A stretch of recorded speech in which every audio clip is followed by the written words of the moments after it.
Buenas noches. Hemos subtitulado el programa de hoy Ser o no ser para una mejor comprensión del tema que vamos a tratar. El mundo, el tipo de vida nuestro, está basado y substanciado en el curso espacio-temporal en el que transitamos. Embebido en los acontecimientos de ese movimiento espacio-temporal, el hombre olvida sus raíces, y sobre todo las raíces de su yo real, y más que ser en el mundo, simplemente está. Y ese estar le pone a merced de lo circunstancial y lo transitorio, o sea, en manos del sufrimiento y de la muerte. Olvida lo permanente en función de la imagen cíclica y cambiante que le ofrece su ojo exterior y su mente más física.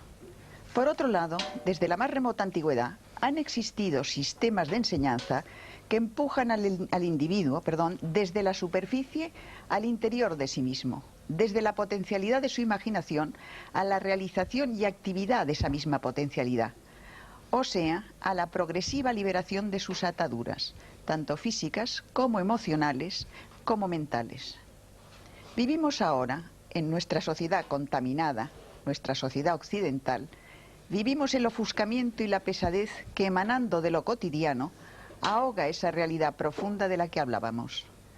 Se aprenden demasiadas cosas inútiles, se compite por casi nada y se obstruye masivamente y particularmente el canal que conecta lo divino con lo humano.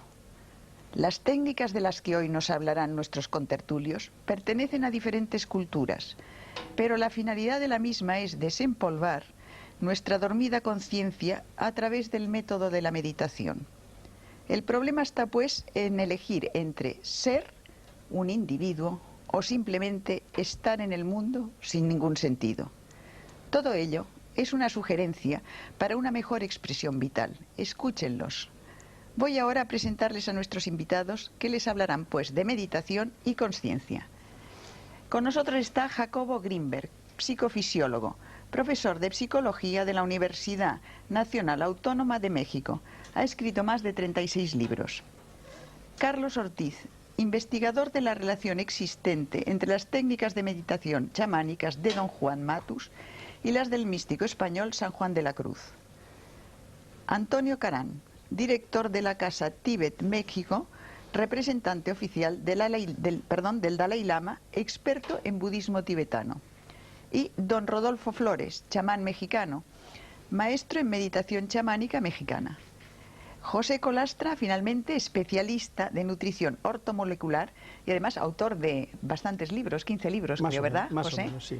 Bueno, pues la primera llamada que vamos a hacer es una definición, yo quisiera que me hicierais, de conciencia. A ver, ¿qué es para vosotros conciencia? Para luego, porque se va a hablar mucho en este coloquio, entonces vamos a definir esa palabra. Jacobo, ¿quieres empezar? No se puede definir. O sea, está más allá de definiciones. Si se pudiera definir, estaría limitada o sería algo menos que la definición. Ten en cuenta, perdóname que te interrumpa, que aquí nosotros en Europa tenemos, no sé, muy marcada, no sé si vosotros también, como definición de conciencia algo referente a la moral. Por esto quería que lo aclarases. ¿Comprendes? No, bueno, claro. Que hicieras esa distinción. O sea, no, el término conciencia tiene una acepción, sí, como ética, volverse consciente de ciertas normas o las normas, pero realmente a eso no creo que nos refiramos cuando hablamos de conciencia, y es en ese otro nivel que no se puede definir. Podríamos decir que, por ejemplo, la cualidad de la experiencia es conciencia. Tú cuando ves una luz, realmente detrás o en el hecho, en la cualidad luminosa, está la conciencia. La luz no existe ni afuera ni adentro. O sea, no existe como un fenómeno físico, como tal como luz. En el espacio lo que existen son una serie de ondas electromagnéticas, cambios fotónicos. Tampoco existe en la actividad cerebral como luz. Como luz, en esa cualidad perceptual, es conciencia. De la misma forma el sonido. O sea, el sonido a nivel de espacio, físicamente no existe sonido. O sea, no existe nada en el universo físico similar al sonido. Lo que llamamos sonido es una cualidad de la conciencia, tal y como la experimentamos. O sea, si tú analizas a nivel físico lo que percibimos como sonido, pues es un conjunto de cambios vibracionales de moléculas de aire, pero no hay sonido ahí, como tampoco existe sonido a nivel físico, fisiológico. O sea, si tú penetras al cerebro y tratas de encontrar el sonido ahí, tampoco existe. Entonces es también una cualidad de la conciencia. De tal forma que la conciencia podría, en este nivel, no de normas éticas, ¿no?, conceptualizarse como lo que está por detrás de cualquier acto perceptual, lo que sostiene la cualidad misma de la experiencia. Esto podría ser. Y existen muchos niveles de la conciencia. He mencionado dos. Digamos, la cualidad perceptual visual, la cualidad sonora, son dos niveles de conciencia, pero existen muchísimos otros niveles de conciencia y todos tienen en común el pertenecer a ese algo que está por debajo de todo, pero no se puede definir. Yo quisiera a partir de ahora que todos interviniesen en el momento que quisiesen sin esperar que yo diese entrada, porque esto es una conversación entre amigos y que cada uno aporte lo que le parezca más conveniente. ¿Seguimos la ronda? Bueno, yo sí creo que Jacobo maneja un concepto muy profundo y muy amplio de la conciencia, ¿verdad? En realidad a mí me ha fascinado el concepto de la conciencia como un factor común que puede definir la evolución, ¿verdad? Porque ahora ya sabemos cómo poder definir la definición, la evolución. Se habla ya de la evolución de la conciencia. ¿Qué es lo que evoluciona la conciencia, ¿no?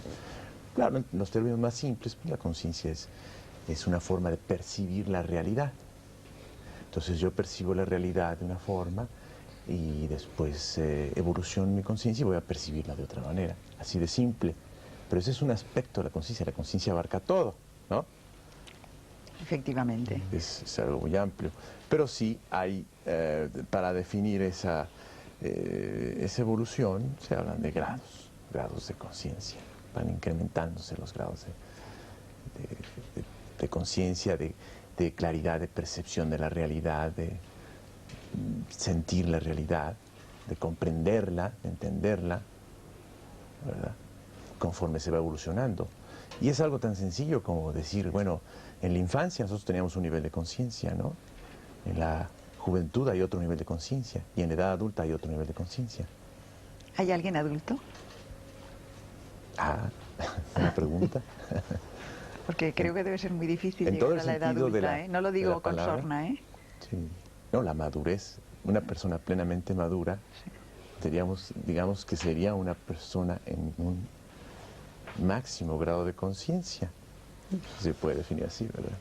Desde el punto de vista budista también esto presenta un problema, en el sentido de que la evolución de la conciencia no tiene fin y no tiene principio. Es un continuum de procesos de percepción como chispas en la realidad que se van gestando momento a momento ad infinitum. Y en ese sentido, en la pregunta que usted hacía con relación a ¿hay alguna vez, en algún momento se es maduro?, es una pregunta que se hace mucho dentro de la tradición budista con referencia al estado último desde nuestro punto de vista de evolución humana, que es la budeidad, ¿no? Sí. Y se dice entonces si la budeidad es ese estado adulto, ese estado en donde se llega a esta maximización de la capacidad correcta de percibir la realidad. Y los budistas, los textos clásicos tibetanos y la tradición oral tibetana, dice que no, que este proceso de budeidad, en el momento en que se lleva a esta completa y pura estado de unificación perceptual, es solamente el principio de otro nuevo proceso. Y cuando se termine ese nuevo proceso, también ese estado de finiquitación de ese proceso, ¿no?, es el principio de otro, ad infinitum. Entonces, cuando hablamos de conciencia, hablamos de un proceso tremendamente complejo y, como bien decía Jacobo, muy difícil de definir, porque depende de a qué nos refiramos con conciencia. La conciencia, por ejemplo, desde el punto de vista tibetano, puede llamarse la conciencia intelectual, por ejemplo, que tiene que ver con todos estos procesos lógicos de raciocinio matemático que todos tenemos y que aprendemos a realizar a través de nuestra experiencia de vida, ¿no? y que tienen por propósito fundamental desglosar la realidad, categorizarla y hacerla familiar. Este es un tipo de conciencia, no la última, solamente un proceso de conocimiento. Pero hay un tipo de conciencia mucho más profundo, a la cual los tibetanos llaman yeshe. Y este tipo de conciencia la definen con una sola palabra: luminosidad. Y no es que sea una bola de humo luminosa que tengamos en algún lugar del cerebro y brille, sino es simplemente la capacidad de iluminar, en otras palabras, de hacer presente y de hacer parte de, un poco lo que definíamos como simplemente el conocimiento en sí, el darse cuenta. Y de hecho conciencia se puede traducir como este darse cuenta. Pero aquí volvemos a otro problema: ¿quién se da cuenta? ¿No? Entonces este es un problema que se trata mucho dentro de la tradición budista. No hay un punto central que se dé cuenta. Es un proceso unificado, pero muy complejo de definir también. Don Rodolfo, ¿cómo lo ve desde su punto de vista? Desde nuestro punto de vista chamánico, sin niveles académicos ni nada, lo vemos de la forma más sencilla. El despertar de la conciencia es encontrarse a sí mismo, y dentro de ese encuentro en sí mismo encontrar la luminosidad en el amor y en compartirlo hacia los demás por medio de la manifestación del espíritu, a través de el bien por el bien mismo. Es como nosotros lo concebimos nada más. Colastra. Bueno, es una pregunta bastante... Hemos hecho la primera ronda. Sí, es una pregunta un poco difícil porque tiene dos lecturas: el nivel humano y la posibilidad de que conciencia se pueda describir desde otro nivel. Desde el punto de vista del nivel humano, pienso que el doctor Grimper tiene muchísima razón, porque el término conciencia es muy difícil de definir si lo limitamos exclusivamente a nuestro enfoque, a nuestro nivel. Pero desde un nivel trascendente, yo diría que conciencia, la cualidad que caracteriza de forma más precisa al término conciencia, es la de una presencia integrada, pues podríamos decir del verbo, es decir, de lo trascendente, de lo sutil, de lo que está más allá de lo contingente. Una presencia.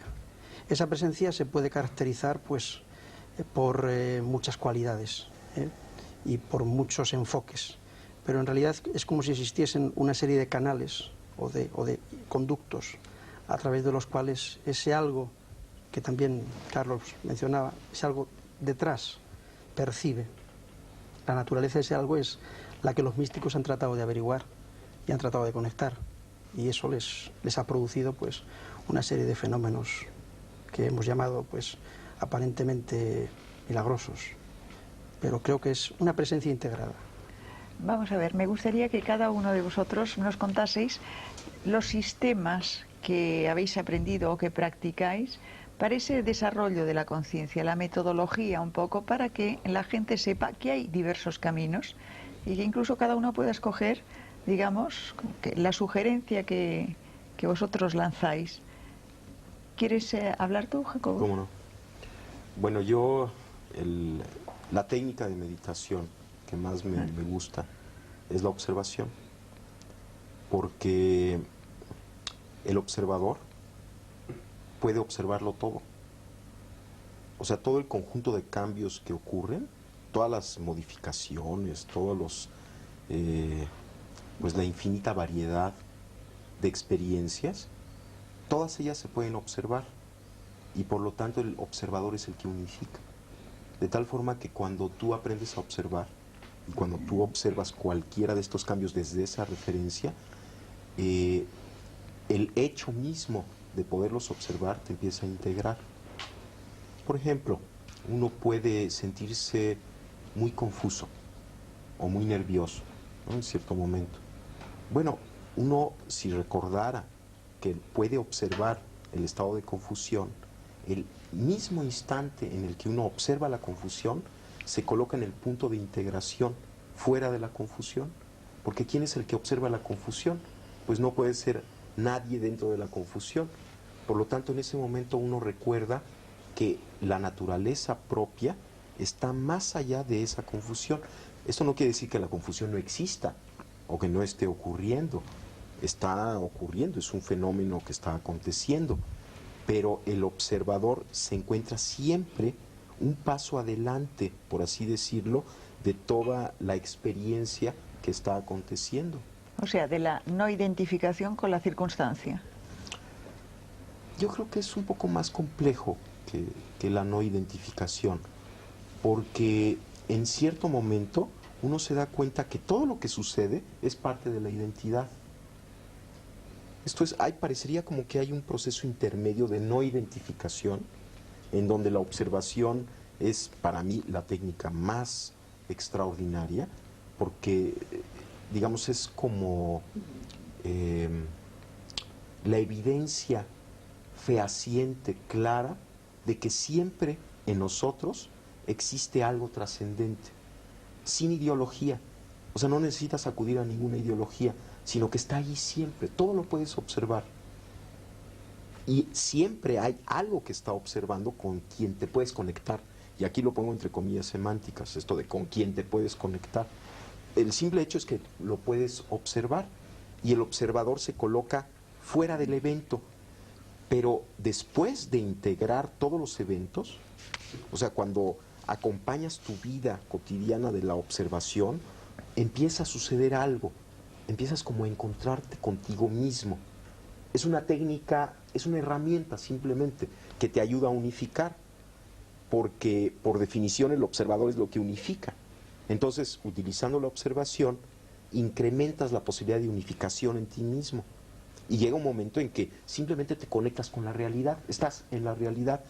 Y en ese momento, toda la discusión acerca de identificación o no identificación ya no existe. Estás más allá de identidades o no identidades. Pero tuviste que pasar por un periodo intermedio de desidentificación a través de la observación para llegar después a algo que es dificilísimo definir, lo que es ese contacto con la realidad. Porque ahí ya no hay ni afuera ni adentro, ni siquiera hay observador, ni observado, no hay observador ni observado. Simplemente eres tú mismo. Y todo lo que acontece, acontece. O sea, acontece. Y no importa, todo es igualmente importante. Sí, a mí me gustaría apoyar lo de Jacobo, pero dando la interpretación simbólica que da San Juan de la Cruz al respecto, que es muy claro. En su famoso poema de la Noche Oscura, habla que el alma sale de sí misma, ¿no? En la oscuridad de la noche, ¿no? Cuando ya la casa está quieta, sosegada, en silencio, ¿no? Es un simbolismo clarísimo de la idea del observador. Por eso es tan importante saber que cuando se está observando a uno mismo, ¿verdad?, está uno en el nivel del alma, hablando del cristianismo, ¿no? En el caso de don Juan Matus, hay esa percepción dividida. Y cuando uno está observándose, ¿verdad?, está uno en una especie de percepción dual, y en uno de los niveles de esa percepción está uno en lo que llama el conocimiento silencioso, o sea, en el nivel del espíritu, ¿no? Y en el otro está en el nivel de la razón, ¿no? O sea, coinciden perfectamente tanto San Juan como don Juan. Y ese es el trabajo de hacer que el alma salga. Durante la meditación se supone que el alma sale, se oscureció el cuerpo, se suspendió el diálogo interno, ¿verdad? Eso ocurre, se supone, durante la meditación. Y la meditación que propone don Juan Matus es, a través de esa suspensión del diálogo interno, como que nos vamos separando hasta que nuestra percepción queda dividida. Y sí considero que es un proceso muy importante de intermedio antes de llegar a algo más avanzado, como lo decía Jacobo, pero creo que el primer paso es desidentificación. De hecho, toda la idea cristiana, todo lo que plantea Jesucristo es una desidentificación, es un desapego.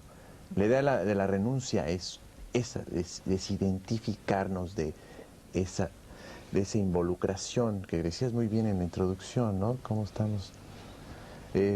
No somos, sino estamos en un proceso de involucración total con el mundo, ¿no? Entonces tenemos que salir del mundo. Pero no es del mundo digamos, el mundo de todos los días, sino del mundo de acá adentro que hemos introyectado. El mundo de los apegos el mundo exteriores. de los apegos y de las identificaciones. Es del que nos tenemos que salir, el alma tiene que salir, sin ubicarnos.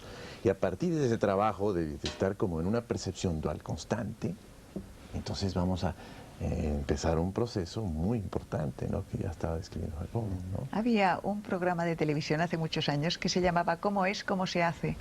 Pues esa es la pregunta que voy a lanzaros ahora a todos. Si quieres contárnoslo desde el punto de vista budista, luego volvemos y os vais interrumpiendo y vais comentando. Sí, claro.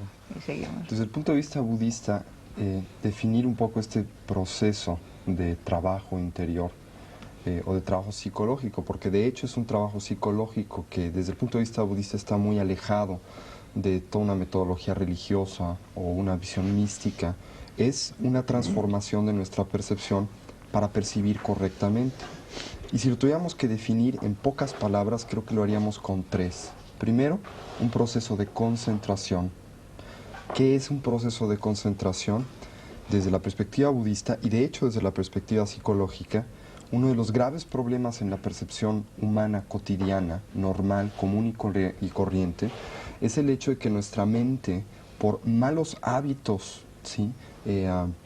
Psíquicos o mentales, no puede estar en un solo momento y en un solo lugar integralmente. Esto quiere decir que constantemente brinca al pasado o brinca al futuro. Si nosotros cerramos nuestros ojos un momento y hacemos el experimento, veremos cómo si nos ponemos la idea pera en la cabeza, muy pocos de nosotros podemos permanecer en la idea pera, porque se nos ocurre que hemos dejado la leche en la cocina con el fuego prendido, que mañana tenemos que ir al doctor o al dentista, o que se nos va a hacer tarde para el trabajo, y brincamos, ¿no? Constantemente. No estamos aquí y ahora, que es lo único que existe en la realidad. El primer proceso, este primer proceso que tenemos que integrar dentro de nosotros mismos, que es un poco de lo que hablaba el doctor Greenberg y de lo que hablaba Carlos Ortiz, es primero aquietar al cuerpo, ¿no? Dejar que duerma en esa noche oscura para que el alma pueda salir. Obviamente esto desde el punto de vista budista de que el alma pueda salir es un simbolismo. Nada sale, ¿no? Ni entra tampoco. Este es el primer paso. El segundo paso dentro del sistema o la tecnología budista en este sentido es la apreciación. Una vez que paramos, ¿sí?, esta serie de proyecciones que le hacemos a la realidad y de prejuicios que son el resultado básico de estar en el futuro y en el pasado, de prejuiciar mi realidad o de proyectar en ella fantasías, y específicamente formas fantasiosas de existencia, que son que las cosas las vemos como eternas, independientes y no cambiantes, ¿sí? O tratamos de verlas así, y esto está completamente en contradicción como con las cosas realmente son, transformativas, impermanentes, interrelacionadas, etc. Empezamos a través de esta concentración de ver una sola cosa en un solo momento, a apreciar la realidad. En otras palabras, a ver lo valioso, único y extraordinario que es cada evento de percepción. Poéticamente hablando, el mundo tibetano le llama a esta percepción, a esta apreciación de la realidad, el descubrir la magia de lo ordinario. El hecho de que cada evento, por ordinario, común y corriente que aparente ser, es extraordinario, porque algo vivo y algo real acontece en cada instante y en cada momento. Este es el segundo paso, es este extrapolarse o salirse, que insisto, no es un salirse, sino es un abrirse, es un apreciar la realidad. Y después de esta concentración y de esta apreciación de la realidad, viene el entendimiento de la misma. Y el entendimiento de la misma es la fusión directa, la integración o la síntesis de la percepción con la realidad, más allá de sujeto experimentador y objeto experimentado. Esto no quiere decir que hay un extra, un espíritu en los aires que percibe más allá de esto, sino que desde el punto de vista psicológico lo que sucede es que lo que importa en este momento tan especial de percepción ya no es el observador que se desdobla para percibir y trae a sí mismo la percepción, sino la relación. Deja de importar observador y observando, y lo único que existe e importa es la relación. Un poco lo que veníamos hablando. Este proceso requiere de una tecnología, no viene por sí solo, se tiene que cultivar, porque todos nosotros vivimos en el mundo, primero que nada, como decía Platón, de la doxa y de la opinión, en el mundo de las interpretaciones, de las proyecciones y de los prejuicios, pero también en el mundo de los inventarios. Todo lo metemos a nuestro inventario, todo lo metemos a nuestras categorías y muchas veces dejamos de ver las cosas como son. Y cómo son, ¿sí? Es un problema muy extenso dentro de todo este conjunto de desarrollo de la conciencia. Pero podríamos decir desde el punto de vista algo budista, algo muy, muy sencillo, pero muy bello. ¿Cómo son? Extraordinarias, únicas. Un poco es eso. Don Rodolfo. Pues estoy de acuerdo con las tres personas antes, Jacobo, Carlitos y Marco. Nosotros también llevamos el mismo sistema de la concentración primero para poder llegar a un desarrollo psíquico y poder tener la suficiente capacidad de desligarnos de la vida real, que se le llama aquí, ¿no? Para llegar a la vida interior y poder percibir todo lo que está a nuestro alrededor. Pero las técnicas pues no varían, son las mismas, ¿no? La concentración, la entrega total, ¿no? El desprendimiento de todas las cosas que nos atan aquí, en el aspecto materialista. Pero vamos a ver, nosotros, por ejemplo, si pensamos en una actividad de un budista, nos imaginamos a un señor sentado en la postura del loto, rapado, vestido de amarillo y en una celda de un monasterio o en un templo. ¿Ustedes cómo lo hacen? Nosotros lo hacemos de la forma más sencilla y simple, ¿no? Nosotros podemos hacer nuestra concentración en cualquier lugar, siempre y cuando saneemos primero el ambiente, ¿no? Sanear el ambiente es decir, pues, quitar todo, evitar todo tipo de vibraciones negativas, ¿no? Pero lo único que tenemos que hacer es sentarnos, concentrarnos y recibir esa energía que nos da la capacidad de la percepción o del acecho, como decía aquí Jacobo, ¿no? Creo yo que es de lo más simple, ¿no? Que pues hemos heredado por el tradicionalismo, por lo que sea, ¿no? Pero pienso yo que también es la capacidad del individuo en el entregarse, en el darse, ¿no? Para poder recibir eso. Yo quisiera añadir una cosa antes, que creo que es un poco importante en la tradición budista. Nosotros generalmente cuando hablamos de budismo, muchos sí nos imaginamos a gente rapada en un monasterio meditando, ¿no? Esto es una imagen correcta desde cierto punto de vista, puesto que esto hacen los monjes budistas, pero estrecha, porque no es solamente eso lo que hacen. La meditación, primero que nada, este proceso de desarrollo de la conciencia o de atención, primero que nada requiere una técnica que nos permita entrar en el mundo de la concentración. Para entrar en este mundo de la concentración tenemos que tener un laboratorio controlado. No podemos hacer un experimento a grandes planos si primero no lo hemos controlado en medios controlados de laboratorio. En otras palabras, nos tenemos que salir un poco del mundo discursivo, del mundo de ruido, del mundo de las presiones, del estrés, a un ambiente controlado. Segundo, tenemos que simplemente sentarnos. Yo disiento. ¿Tú disientes? Sí. No necesariamente pienso que debe ser un ambiente controlado. Desde el punto de vista budista se tiene que empezar así.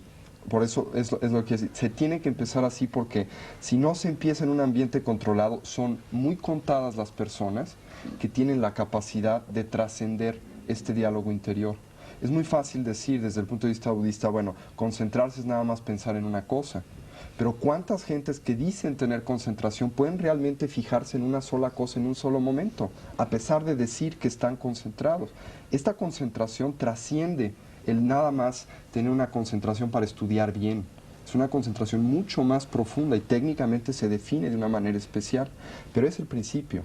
Después de que se ha logrado algún resultado en esto, entonces la meditación se convierte en lo que se llama meditación en acción. En otras palabras, que ya podemos ser conscientes en todo momento del día y en todo lugar. Nos podemos dejar crecer el pelo, podemos salir del monasterio, ¿sí? Y estar consciente hasta de que la mosca vuela. Pero Perdona, primero tenemos que empezar. Déjame que Sí. tú tú estás diciendo que para empezar esas técnicas hay que retirarse del mundo, o se pueden hacer esas técnicas en medio de la Plaza Roja de Moscú, quiero decir. Para empezar estas técnicas, uno se tiene que retirar de su diálogo interior. Pero no del mundo. No necesariamente. Pero lo más momentáneamente. sencillo, lo más sencillo, lo más útil es hacerlo, ¿no? Si estamos en medio de la Plaza Roja y somos guardias y nos están dando órdenes, es muy difícil que tengamos el tiempo, la conciencia de hacerlo. No imposible, y hay técnicas para hacerlo dentro del budismo, pero es difícil. El budismo es un sistema tremendamente realista. Entonces dice, ¿no? Es muy fácil andar en bicicleta, pero si ustedes no primero aprenden con 2 rueditas, luego le quitan otra y luego el padre lleva la bicicleta, pues sí, habrá alguien que pueda andar a la primera, pero será el 1%. Sin embargo, hay muchas más vías aparte del budismo. Sí, La vía chamánica es una de ellas, ¿no? La que tú y otras vías, ¿no? crees. Yo creo que la conciencia es una paradoja. Es una paradoja verdaderamente iluminadora, porque el observar la realidad y ser consciente al mismo tiempo de los propios procesos internos puede llegar a clarificarnos el horizonte.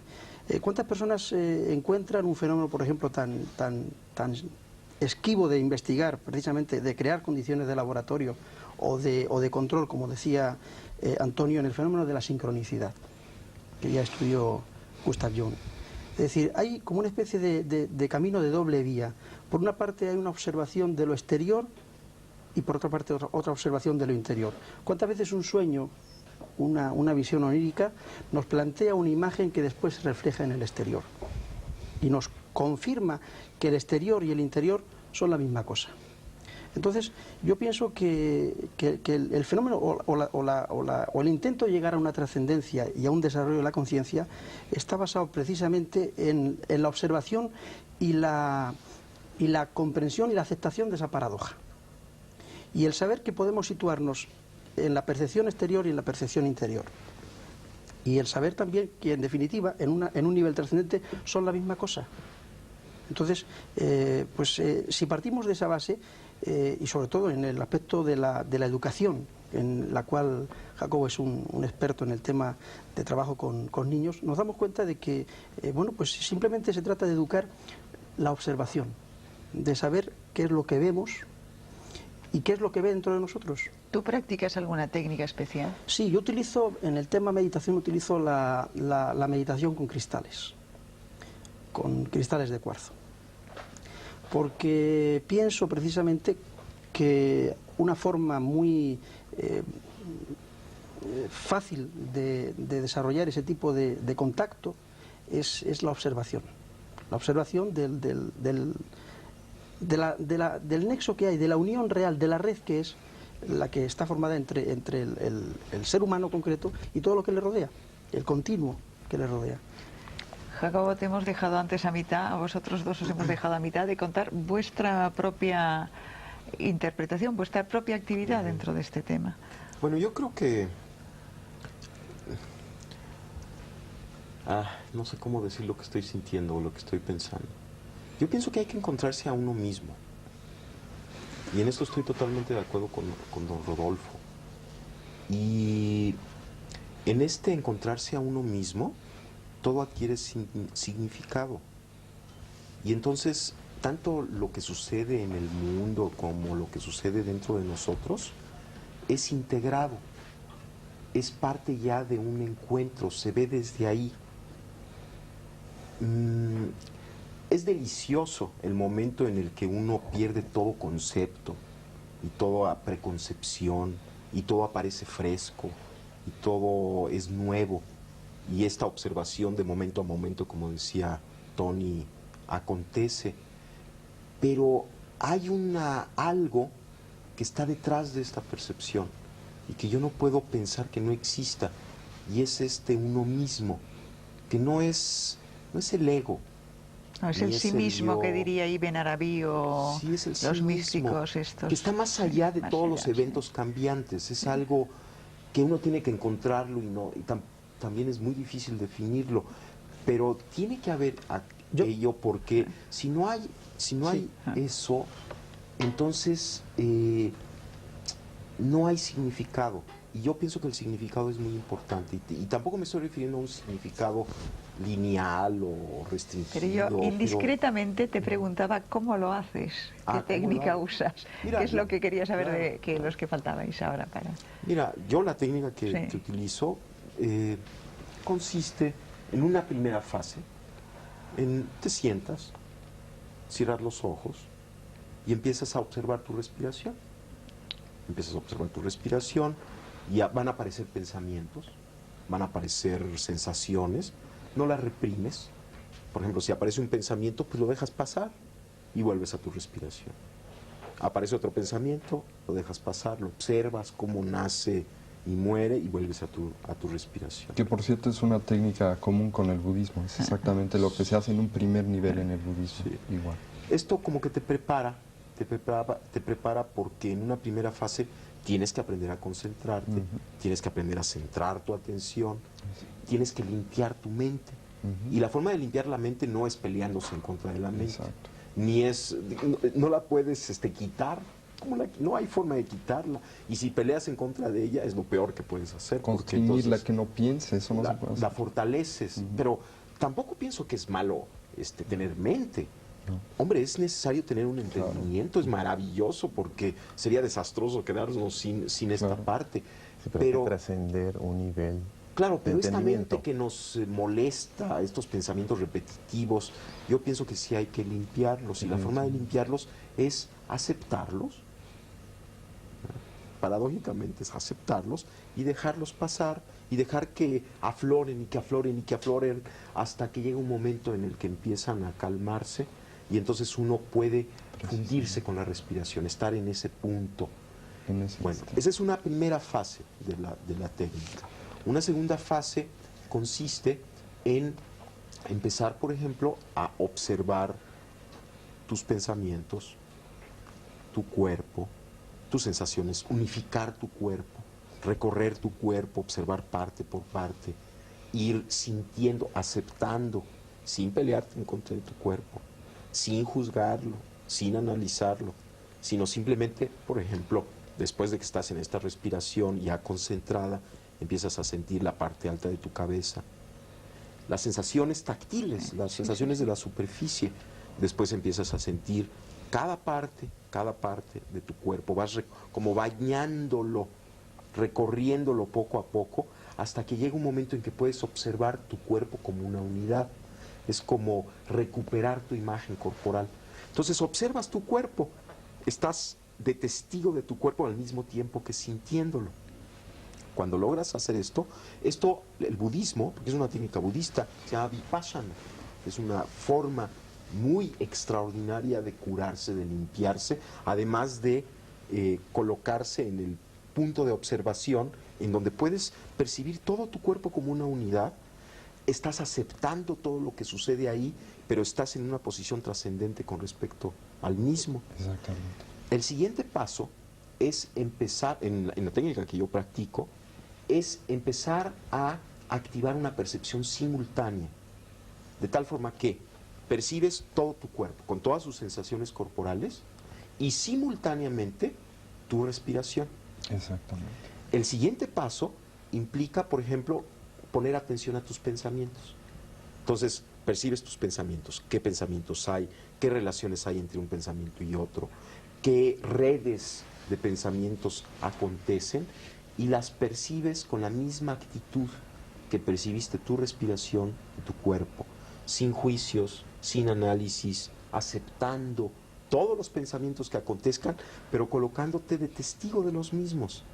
Estás al mismo tiempo sintiendo, viviendo tus pensamientos, pero en el punto de trascendencia con respecto a ellos. La siguiente fase implica observar simultáneamente tu cuerpo, tu respiración y todos tus procesos mentales. Una observación simultánea. Bueno, una vez que acabas esto, que puedes realizar esta observación simultánea, empiezas a poner atención a tus emociones. ¿Qué cambios emocionales hay? ¿Cuáles son los tonos emocionales, la luminosidad emocional, las cualidades de la emoción? Y observas tus emociones con la misma actitud con la que observaste tus pensamientos, tu cuerpo y tu respiración.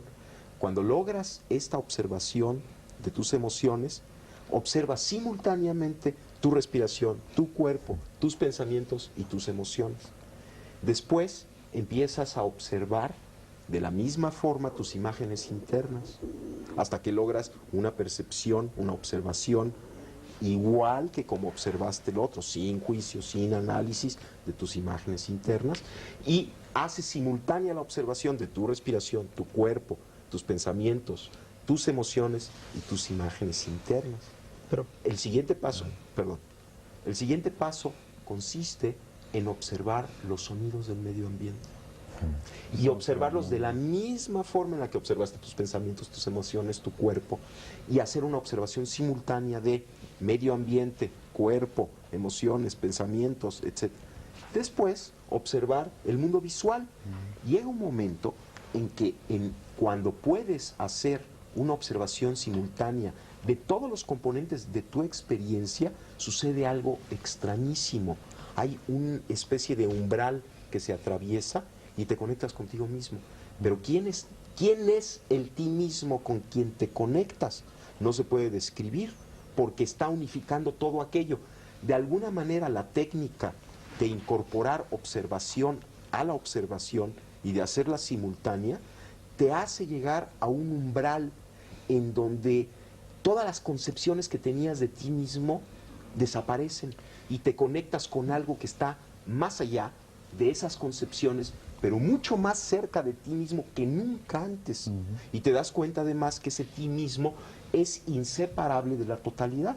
¿Y qué es la Pero totalidad? ¿Y qué es la totalidad? todo eso son condiciones de laboratorio, Exactamente. condiciones de control. Yo voy más allá, que son válidas y perfectamente útiles, pero yo voy más allá. Es que la conciencia se puede buscar también en la observación diaria de cualquier evento que a nosotros nos sucede.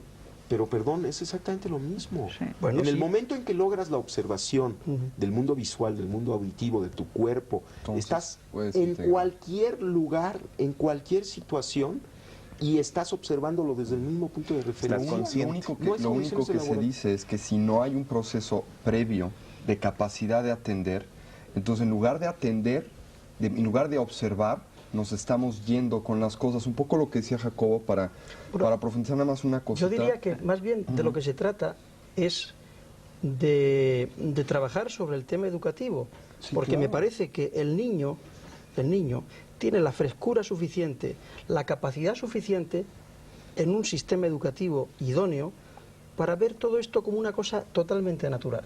De acuerdo. La forma en la que el niño percibe la realidad es totalmente instantánea y directa.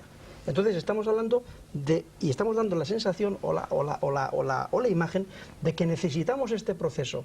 Y posiblemente lo que necesitemos no es este proceso, sino no degradar una capacidad natural que tenemos desde que llegamos al mundo y que podemos ir ampliando progresivamente. Pero es otro tema. Esto depende. Perdona que diga, pero como este programa lo hacemos para personas que deben estar hechas una ruina, entonces casi mejor Pero es que no damos hablemos damos de la niños. impresión de que Sí. necesitamos No, para adultos, digamos, mejorarnos. estábamos contando un Eso poco es. la historia. Me Claro. perdonáis, pero Carlos Ortiz no ha dicho Me su gustaría parte mucho en este tema. continuar con el simbolismo, ¿no?, de San Juan de la Cruz.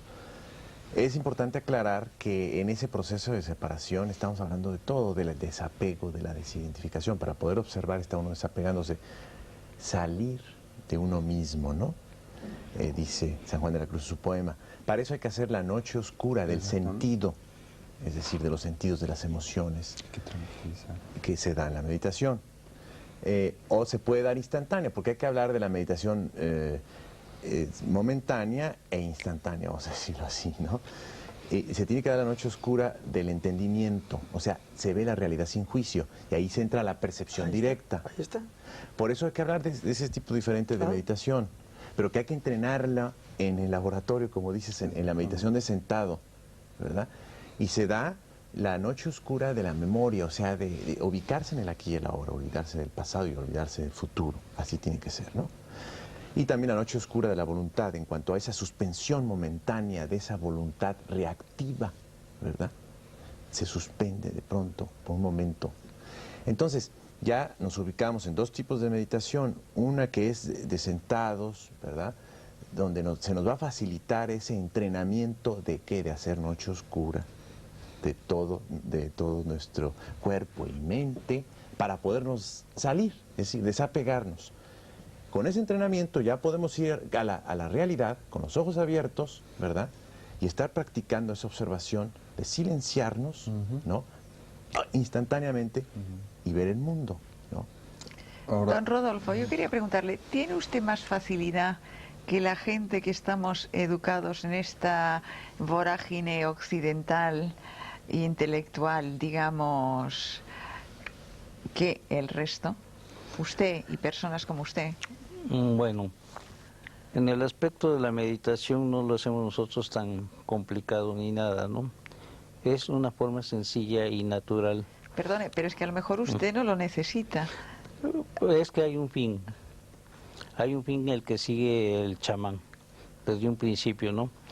El chamán piensa en el aspecto de nosotros, ¿por qué quiero ser chamán? ¿Por qué quiero conocer esto? ¿Para qué lo quiero? ¿Para qué lo necesito, no? Entonces viene el desprendimiento del ego, o sea, lo necesito y lo quiero para servir a los demás, para darles a los demás, para participar en la vida activa de la sociedad, pero inculcando una nueva idea de la desintegración del materialismo. ¿Pero solo con este fin o va más allá? El fin también de llegar a la evolución, el fin de alcanzar mayores niveles de conciencia, el acercamiento, por decirlo, a Dios, ¿no? De llegar hacia Dios.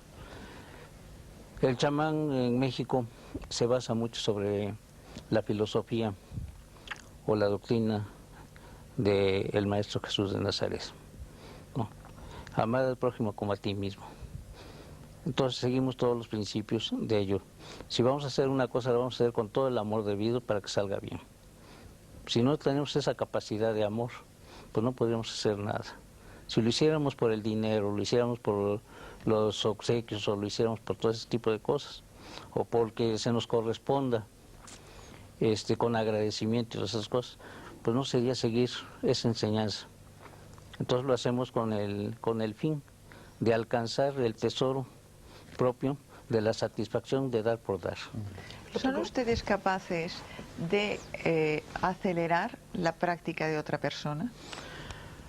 Pues todo depende también de la persona que quiera recibir este tipo de enseñanza, ¿no? Pudiéramos decirle. Ninguno de nosotros somos maestros. Todos siempre estamos aprendiendo de todos. Yo estoy aprendiendo mucho de ellos. Pero en diferentes grados. Pues digo, siempre yo me considero siempre un discípulo de todos mis amigos, de todas las personas con las que trato. Él ha tocado un tema importantísimo que no podemos que no podemos soslayar, es el tema del amor. Hablamos de conciencia, pero conciencia sin amor o con amor.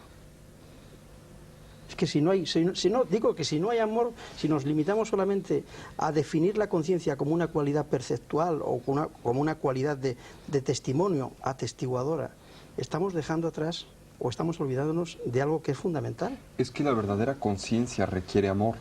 O sea, desde el punto de vista budista, cuando hablamos de amor, hablamos de la motivación. ¿Qué es lo que motiva al guerrero espiritual, al bodhisattva, ¿no?, a actuar en el mundo? Lo motiva el poderse relacionar con él. Pero aquí hay algo muy importante desde el punto de vista de la tradición budista, que la motivación es fundamental, el querer ayudar, el querer aportar nuestro conocimiento en pro o en beneficio del prójimo. Esto es fundamental.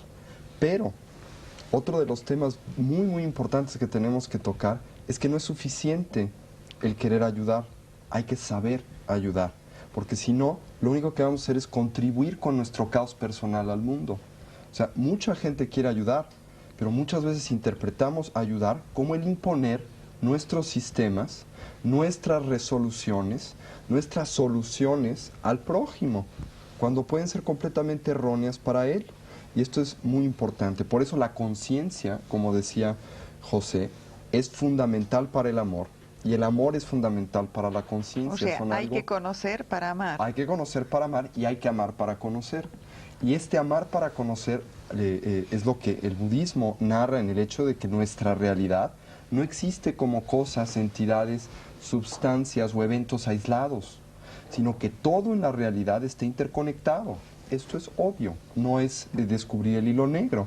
Es el hecho de que si estamos aquí es porque hay unas cámaras, unos operadores de las cámaras, hay un auditorio, está usted que conduce el programa, en fin, hay miles de casos y circunstancias que hacen posible el hecho de que las personas que nos están viendo nos puedan ver. Entonces, lo que yo hago en este estudio afecta a millones de personas, pero al mismo tiempo lo que ellos piensan de este programa afecta a este programa, ¿no? Entonces, mi motivación tiene que ser poder ayudarlos a ellos. ¿Cómo? Agradándoles para que el programa pueda existir, ¿no? En otras palabras, este conocimiento de cómo existen las cosas, esta sabiduría, esta conciencia, que es esta interrelación, me brinda amor, porque obviamente cuando me doy cuenta que todo está interpenetrado, que todo se interrelaciona, me tiene que interesar todo, porque si no me interesa todo, tampoco me puede interesar yo. Es un poco lo que el Dalai Lama dice que es el egoísmo educado o el egoísmo sabio, a diferencia del egoísmo estúpido. Es el quererme ayudar sabiendo que para poderme realmente ayudar tengo que ayudar a todo lo demás. Y esto es muy importante. Pero sí quería hacer esta aclaración. Estoy de acuerdo completamente con lo que hemos dicho, pero que no es suficiente querer ayudar. Hay que saber ayudar, porque si no se corre muchas veces el peligro de, a la manera, por ejemplo, medio oriental, de querer imponer al infiel lo que está bien, porque esto lo va a liberar, ¿no? Y entonces pues vamos a matar a todo mundo, etcétera. El problema que acabas de nombrar no es tanto de una imposición, sino de un desconocimiento de su propia ley, que no es lo mismo. ¿Eh? Yo quisiera decir algo. Yo me refería a un umbral. En esta observación simultánea tiene toda una base o explicación fisiológica este umbral, y es algo muy espectacular el llegar a él, porque cuando se llega a él hay un cambio en el sentido de que ya no se quiere, y aquí un poquito difiero de lo que acaban de decir mis compañeros, ya no se quiere ayudar o no ayudar, ya no se acompaña la conciencia del amor, sino que se vuelve lo mismo. Pero esto ya es un paso muy evolucionado. No hay ni conciencia ni amor, simplemente hay esta realidad. El ser. Pero aquí ya y hablas es de todo fútbol. amoroso, Sí. no tiene una cualidad de amor añadida, sino que es lo mismo. Pero ahí estás hablando ya de la iluminación en sí. Antes de la iluminación, para partir y poder llegar a este proceso, tiene que haber la conciencia de amor. Yo creo que nos hemos dejado, perdóname, a Carlos Ortiz, que no nos ha acabado de contar exactamente cuál era su técnica y su método, que eso sí también más nos o menos le he interesa. dicho. En pocas palabras, la noche oscura de San Juan de la Cruz, la noche activa, ¿verdad? La noche activa, es suspender el diálogo interno. Simplemente. Simplemente suspender el diálogo interno, suspensión de procesos intelectuales, incluso emocionales, ¿no? Y si suspendemos el diálogo interno, digamos como que nos vamos separando, vamos a tratar de explicarlo, ¿no? En cualquier sitio, en cualquier momento, De todo. o se necesita un lugar específico, como decía antes Tony. El hacerlo en un lugar específico va a reforzar esa posibilidad. Pero hay que comprender que lo importante es ya sacarlo a la acción, ¿no? A veces se olvida eso. Ocurre mucho que se mediten sentado, pero después el diálogo interno empieza. Entonces, eso va a reforzar a la clave de todo, que es suspender el diálogo interno. Entonces, en la vida salimos a suspender, a parar el mundo, porque es tan difícil suspender el diálogo interno, que es parar todo un mundo, es parar todo nuestro mundo que traemos aquí. Y se va dando, curiosamente, ese proceso como de separación conforme vamos suspendiendo el diálogo interno, hasta que vamos quedando separados. Es decir, ya después estamos ya observando. Al observar, paramos el diálogo interno, hacemos noche oscura, ¿no? Y hasta que ya nos quedamos en los dos, por decirlo de alguna manera. ¿Qué significa eso? En el momento en que uno ya está trabajando la meditación constantemente y está consciente de todo lo que está ocurriendo. ¿Qué ocurre allí? Ya desde que empieza a suspender el mundo, el diálogo interno, esa mecanicidad de nuestros pensamientos y nuestras acciones, se empieza el ver. que es la contemplación en el místico. Y empieza a ver uno los significados profundos de la existencia. ¿Por qué? Porque ya está uno en la percepción directa del mundo. Antes uno veía con el filtro, decía don Juan, que estábamos siempre un paso atrás, ¿no? Porque entre yo y el mundo está la descripción que tengo en mi cabeza. Entonces estoy viendo el mundo a través de un filtro, ¿no? Entonces hay que apagar ese filtro a través de la suspensión del diálogo interno. Ya veo directamente, ¿verdad? Hay la percepción directa y ya estoy como dividido, lo cual me va a llevar a la larga a un proceso impresionante que me va a permitir ir conciliando los opuestos de la vida. O sea, si logro mantener esa posición de meditación activa, de estar en dos lugares al mismo tiempo, como dice don Juan, estar en el lugar del conocimiento silencioso y de la razón al mismo tiempo, si mantengo esa posición, se empiezan a conciliar los opuestos de la vida y empieza uno a ver la vida de otra manera. Yo quería un poco saber... la paradoja que yo mencionaba Sí, antes al de la principio. conciencia de doble vía. Ahora, yo quería preguntaros una cosa. La ¿Una paradoja. mayor adquisición de conciencia es de alguna manera un mayor desarrollo energético? ¿Hay una relación entre conciencia y energía? ¿El proceso de aprendizaje genera una mayor energía en el individuo o un mayor despliegue? ¿Y hay una relación? Pero ¿desde qué punto de vista quieres? ¿Energético? Desde el punto de vista fisiológico, por ejemplo. ¿Biológico? Bueno, si el desarrollo de la conciencia implica una expansión de la misma, como parece ser que lo implica, Bien, ¿no? Y por lo tanto, evidente. la expansión de la conciencia implica que cada vez te abres a mayores y mayores realidades, las haces tuyas, dejas de estar separado de mayores y mayores realidades, y en eso es la expansión de la conciencia. O sea, tu conciencia primero era la consecuencia o la consideración de que tu yo estaba restringido a tu cuerpo. a Yo tu no me estoy personalidad. refiriendo solo a esto, ¿eh? Yo me estoy refiriendo a niveles energéticos Sí, sí. concretos. Sí, ahí voy. Sutiles. Entonces, si la expansión de conciencia implica el incorporar lo que antes era externo a ti como parte de ti mismo, ¿sí? Si esto es así, entonces definitivamente